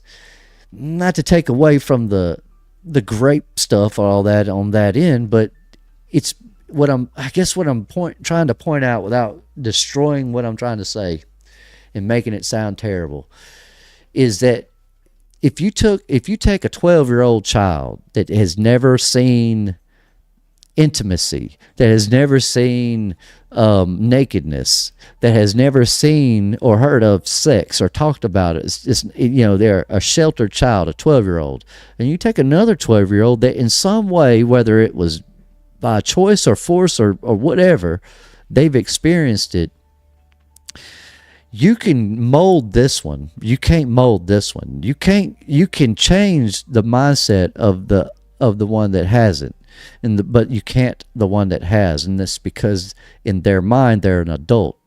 And what I mean is, like, like for those, like a teenager that wants to act like an adult, and you tell them as an adult you need to act like a child. Well, a lot of times it's because they've experienced sex in some way, whether they've seen it, heard about it, talked about it, or physically experienced it. It's what's grown them. It's what in their mind they're now as grown as you and me, because they can do what you and I can do, make more people. Well, reason I'm pointing that out and using that terrible example on this is because what I'm trying to say is that back then, your Adam and Eve are evil people. Well, I saw you say evil, and there are young people. There are new people, not evil, babies. Their children are like babies. Everybody's like babies, clueless. And then these angels come down and teach them everything, but not just teach them everything. They're having sex with them and all this other stuff. It's the same thing like with Adam and Eve in the garden. When Adam knew his wife, it's not, hey, how you doing? Again, I'm now knowing you now. It was going into her and having, intercourse. That intercourse created shame in them, and then now God can look at them, comes to them, and he's like, hey, what's up? What do you mean you're naked? Why would you even know you're naked? What I'm saying is that a bunch of young little kids naked together don't think nothing of it. But if you have a kid that's been abused in some way, that kid is going to know that those kids are naked.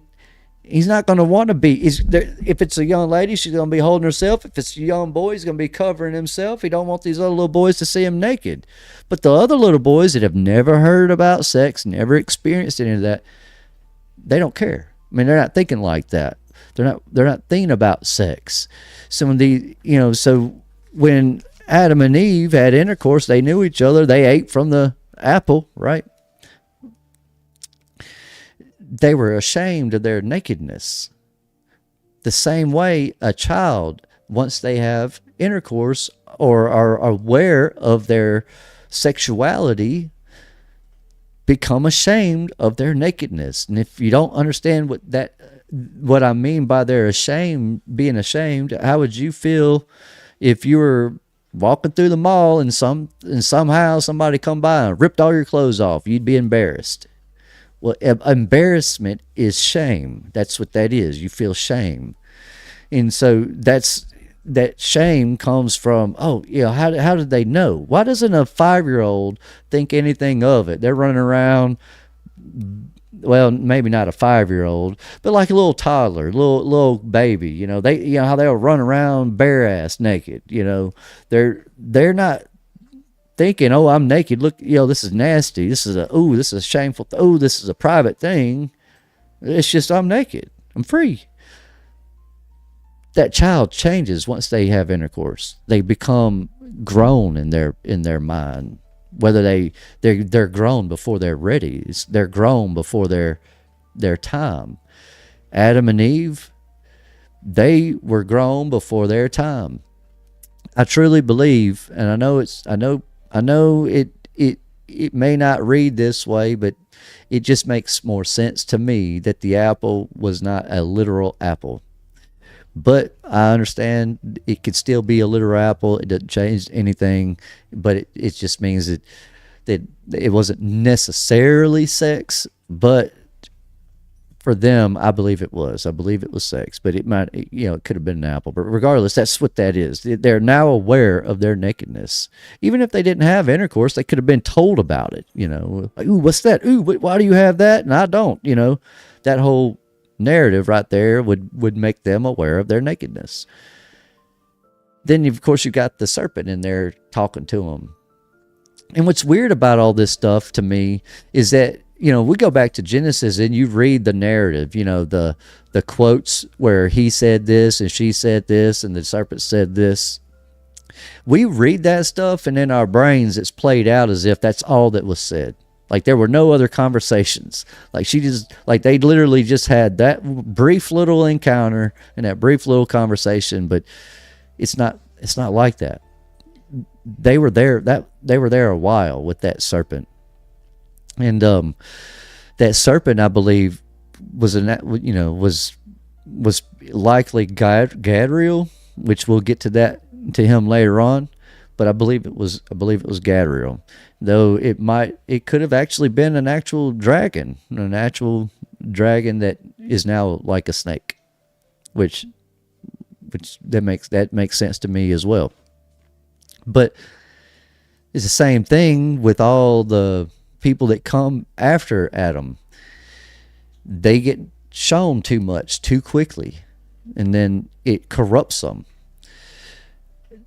It's kind of why, in a way, the people today, like the families, the 13 families that rule the world or whatever, in a way, that's why they don't release all the information and knowledge to us. All the technology that's available, they don't release it to us. Not all at once. They allow us to have this stuff whenever they feel like it. But they're doing it because in their minds, probably not necessarily their hearts, but at least in their minds, they believe that they're preventing chaos. They believe they're preventing us from learning too much too fast.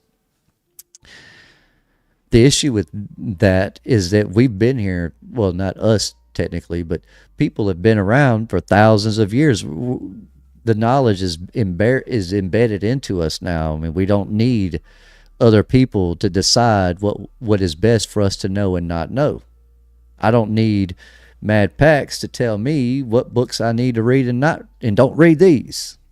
Nor do I have any reason to tell him that or put that on him. Dr. Hugh Manuel says, innocent, pure versus aware of certain paradigm shifting experience. Please think of your words on this one, Rev. Yeah, I know. That's why I was trying to be careful. I was trying to be careful. I'm trying to, think of what other reason would a child have had intercourse without it have being something forced upon them.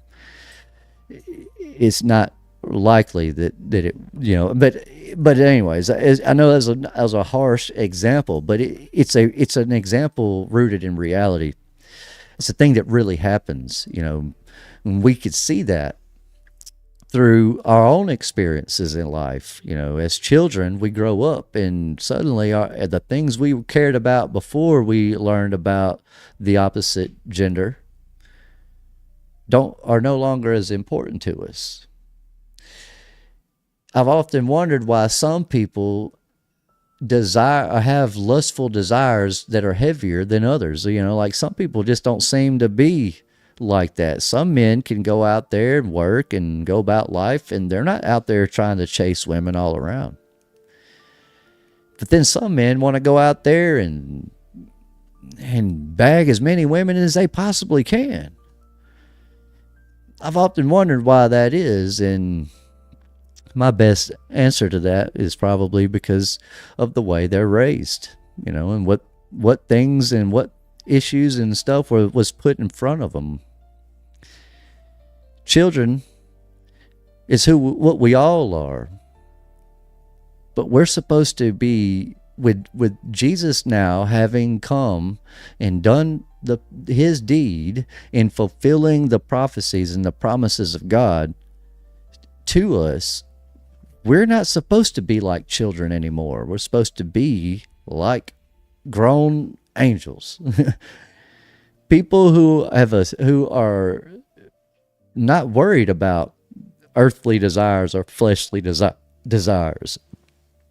Excuse me. Regardless of who we are. Regardless that we're of the flesh at the moment. We're in our flesh.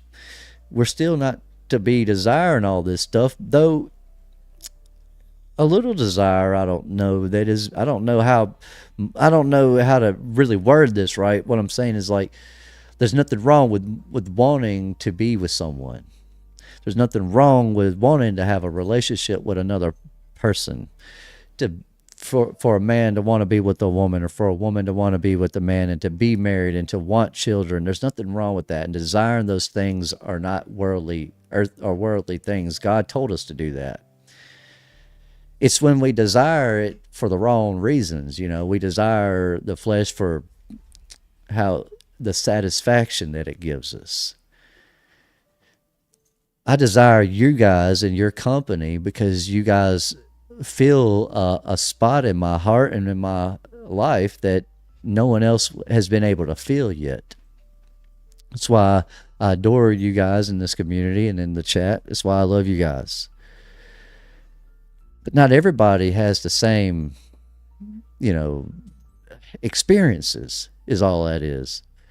But we have all the knowledge of the past in book form, written down for us to read and study from and to learn from. There's no reason for us to be ashamed. It doesn't mean we need to be out there running around naked. I'm not saying that. It doesn't mean that we need to be out there fornicating and all that. But there's no reason for us to be ashamed, embarrassed. There's no reason for us to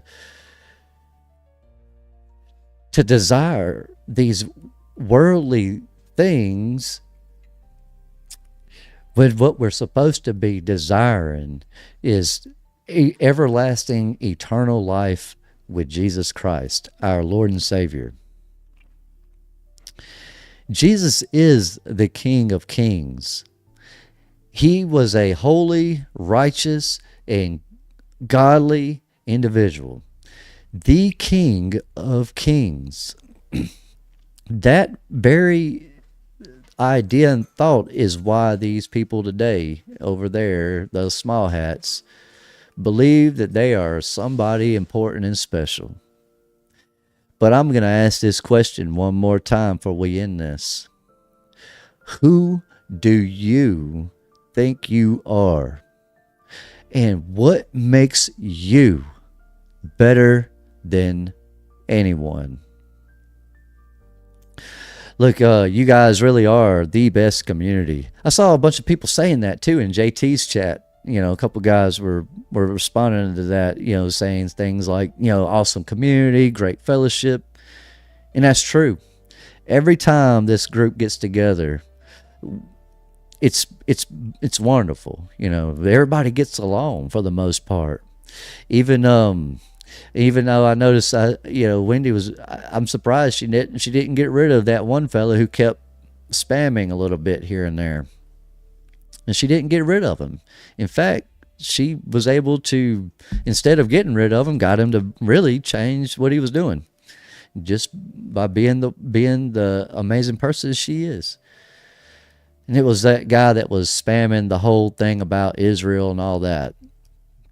But yeah, you guys really are great. This is an amazing community. And it's because of people like yourselves, others will follow suit. just like you guys we all notice it. If you go watch someone else's live stream and they're not on board with us in the little season and whatnot, their communities are pretty violent and vile. Even in the most Christian fella, their community is going to be vile and just terrible. I mean, they're always that way. I don't know why.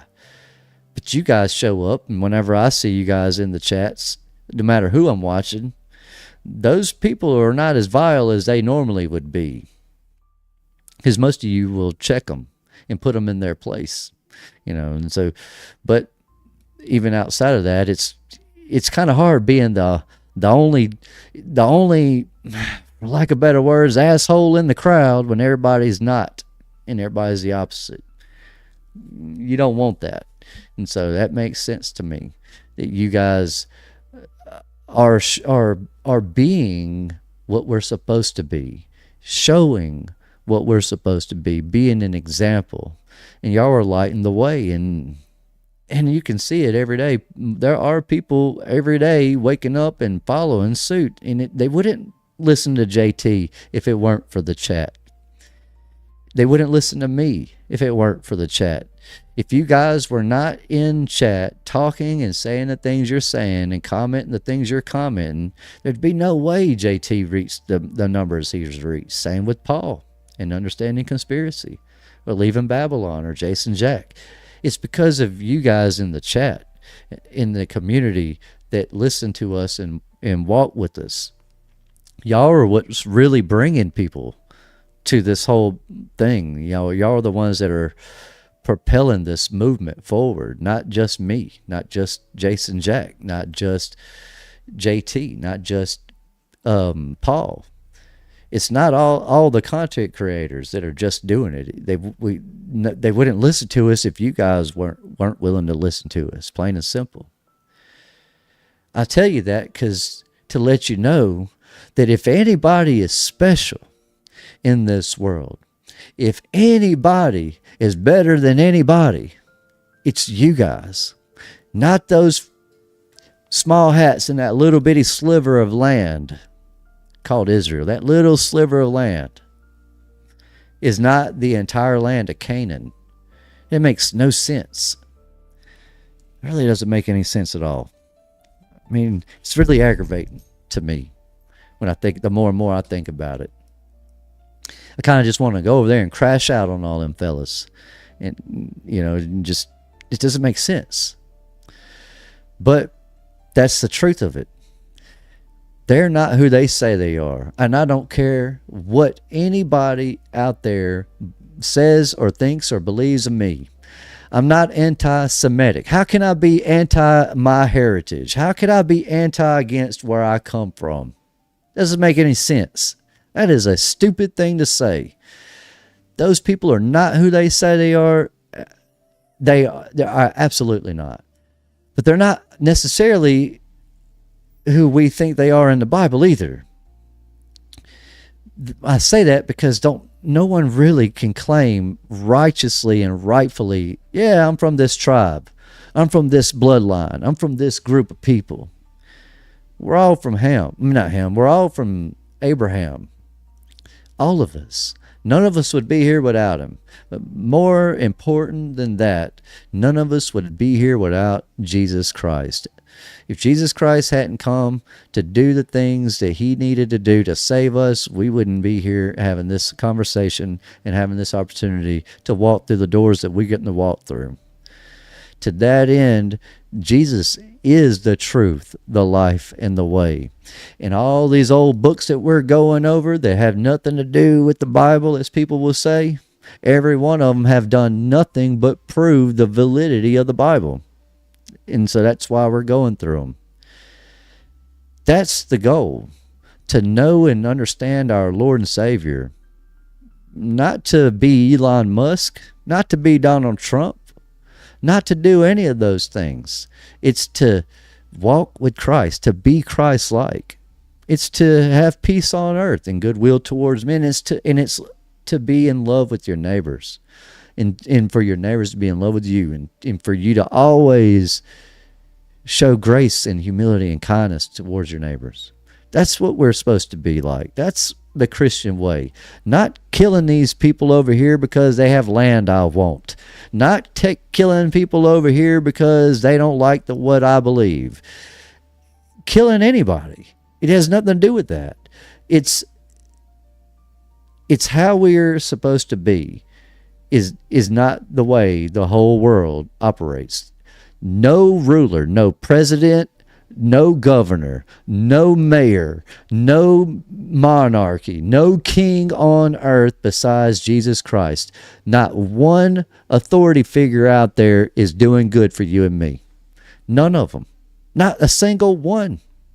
Not Donald Trump, not Ted Cruz, not your state's governors, not your state's mayors and generals or whoever, none of those people in Africa, none of those leaders, not one single world leader today is somebody we should be following. Every one of them should be cast down from their positions. Every single one of them. And this is why this book was taken out. This is what I'm saying. These are the reasons these books are removed. They don't want you to think like me. They don't want you to think like them. And they don't want you to know that your earthly rulers and governors are evil, wicked people. But they do not keep their position of power for long. It will be gone soon. When our Christ returns, there will be no more evil and wickedness, and there won't be another reset where we start all over. So living your life as though you're going to get another chance, another opportunity, is probably the dumbest thing a human can ever do. Because none of us are guaranteed or promised even tomorrow, yet alone another opportunity. The only ones that are promised that are the ones that didn't know Christ, and the ones that do. And when I mean the ones that didn't, I'm talking about the ones that never had an opportunity to know one way or the other. That get resurrected. For you and me, we have this chance, and that's it. If you want to be the wealthiest dude on earth, I don't see a problem with that. But at what cost? What cost? Keep in mind, and we'll get to this further on as we read this, your children will go where their fathers go. You can be the wealthiest dude in the world and committed all the atrocities and believe your children are going to be okay. They're not. Children go where their fathers go. So if you think you're going to be wicked and amass a fortune and leave it to your kids and your kids will be good and blessed, well, then you'd be wrong. You're actually hurting them, is what you're doing. But you can be poor and still be a wicked person and be poor. Just because you don't have anything don't mean you have a good heart. And just because you have everything doesn't mean you have a good heart. What's in your heart should be love, and love for your neighbor, love for everyone you see, and everything you do should be inspired by that. And if it's not, then you're anti-Christ. Plain, point, period. Anti-Christ. That being said, you guys are an amazing audience. You guys are an amazing group of people. I do love that I can call most of you, if not all of you, my friends. I love that we can talk and we can communicate, and I hope we continue this endeavor and we stay on this journey together. Look, today's Thursday. I go on call tomorrow, but I am going to try to continue the lives next week, even though I'll be on call. Because it seems to me like we have time. I mean, I think it'll be okay. And in worst case happens, I get a call midstream, and I pause you guys, and we have to shut down early. But I'm gonna try my best to do my lives next week. I don't plan on skipping a week this time. But that being said, I will be back next Tuesday. As of right now, I have it in my mind. I am thinking about maybe trying to go live this weekend, maybe Saturday or Sunday. But this live won't have anything to do with the Bible study. I'd like to have a discussion, maybe like a Q&A. We could do a Q&A, but really I'd just like to talk with you guys and just share thoughts and whatnot on my beliefs and what I think's going on. Maybe talk about world events and all of that, and do some hardcore speculating. But I'd like to do that this weekend. Maybe we can do some call-ins, or maybe if Brother Miles is around, we can maybe he can hop on with me and we can talk, or maybe get Brother Connor. I love the conversations that we have. But either way, I might end up going live this weekend. So be on the lookout. If I do, that's good. If I don't, then well, I just didn't. But I'm not saying I'm absolutely doing it. So if I don't, I'm still not a liar. I'm still telling the truth. I might do it, I might not, but I plan on it. I'm thinking a lot about it. I had an idea on some stuff I'd like to talk with you guys about and run past all of you guys. But that being said, I will be back for sure on Tuesday. Now, I missed last Friday, ceiling fan, man, because I really came home and crashed out and went to bed. I was wore out from the heat in the sun, working outside all day, and so I was wore out. I ended up sleeping early. So I apologize for anyone who thinks that I should have been there after saying I was going to be. I didn't mean to not keep my word on that, and I think I said I would try anyways. But I am going to try to be there tomorrow night for sure, unless something comes up. But either way, I will see you guys this weekend in other people's chats like Demon Erasers. You have JT Follows JC, and and Understanding Conspiracy, and of course Culticon, and the Ceiling Fan Man, Josh Monday as well. And there's quite a few others out there that are doing lives on the weekends. So either way, I will see you guys again on Tuesday. You guys really are the best audience in this whole internet, well, in this world, really, be honest. So that said, you guys are amazing. You guys are awesome. I will see y'all again on Tuesday. I love each and every one of you. Thank you for being here. God bless, and take care. Stay hydrated, and please, nobody die in this heat. I cracked open pages that time forgot. Words they burned, but the fire did not. They told us truth was chained in stone.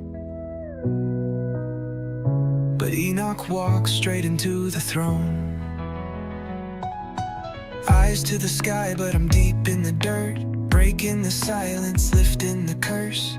Giants fell and the angels wept, but they still lie about the steps we've kept. We're breaking the silence, we're breaking the scroll. From watchers to judgment, from flesh to soul. They thought they could hide it, but the veil's grown thin. We're breaking Enoch, let the truth begin. He saw the end before the start, saw the heavens tear apart. He saw the names, the lines, the fall, and wrote the warnings down for all. But they cut the book and kept the lie. Buried the words where the truth won't die. And now we dig through ash with sword in hand to break the spell and take a stand. We're breaking the silence, we're breaking the scroll. From watchers to judgment, from flesh to soul. They thought they could hide it, but the veil's grown thin. We're breaking Enoch, let the truth begin. What if the giants walked again? What if the stars weren't what they said? What if the flood was a reset? What if Enoch saw us? We're breaking the silence, we're breaking the scroll. From watchers to judgment, from flesh to soul. They thought they could hide it, but the veil's grown thin. We're breaking Enoch, let the truth begin. Truth and unfiltered presence. Breaking Enoch. This is the Book of the Watchers.